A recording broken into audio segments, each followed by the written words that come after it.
एक छोटे से गांव में एक पुराना हवेली खड़ा था, जिसे लोग अंधेरे हवेली के नाम से जानते थे।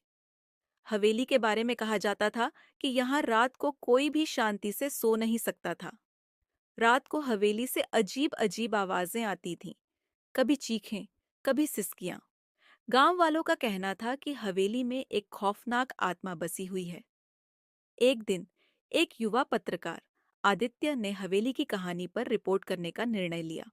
उसने गांव वालों से हवेली के बारे में सुनी, सभी कहानियों को ध्यान से सुना और तय किया कि वह रात को हवेली में अकेले रहेगा ताकि सच्चाई का पता लगा सके।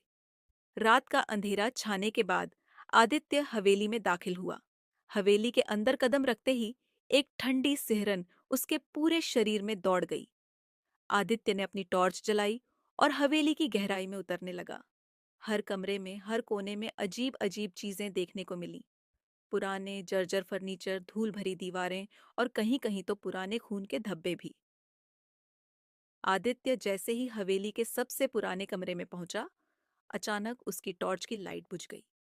अंधेरे में उसकी सांसें तेज हो गईं। तभी उसने सुनी एक आवाज, एक महिला की कराह, जो दर्द से भरी हुई थी। आदित्य ने धैर्य से लाइट को फिर से जलाया और देखा कि कमरे की दीवारों पर खून की लकीरें उकेरी गई थीं। अचानक कमरे में एक धुंधली आकृति प्रकट हुई, जो धीरे धीरे उसकी ओर बढ़ रही थी। वह आकृति एक महिला की थी, जिसका चेहरा बुरी तरह से विकृत था। उसकी आंखें पागलपन से भरी हुई थीं। आदित्य को समझ आ गया कि यह आत्मा किसी के दर्द और मौत की भयानक कहानी का हिस्सा थी। आदित्य ने हिम्मत जुटाई और महिला से पूछा, तुम्हारे साथ क्या हुआ था? महिला की आवाज में दर्द और क्रोध की झलक थी। मेरे पति ने मुझे यहाँ बंद कर दिया था और मैंने यहीं मरकर आत्मा का रूप ले लिया।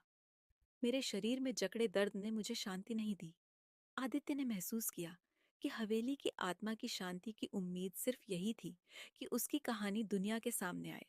उसने आत्मा से वादा किया कि वह उसकी कहानी को सबको बताएगा और हवेली की सच्चाई उजागर करेगा। आदित्य ने सुबह होते ही हवेली छोड़ दी और उसकी कहानी को प्रकाशित किया। हवेली अब भी खड़ी है, लेकिन आदित्य के प्रयास से वहां की आत्मा को शांति मिल गई। अब वहां कोई अजीब आवाजें नहीं आती और हवेली की छाया भी कुछ हद तक हल्की हो गई है। ये कहानी एक अमानवीय दर्द और आत्मा की शांति की खोज की है, जो दर्शाती है कि सच्चाई और स्नेह की ताकत अंधेरे से भी बड़ी होती है।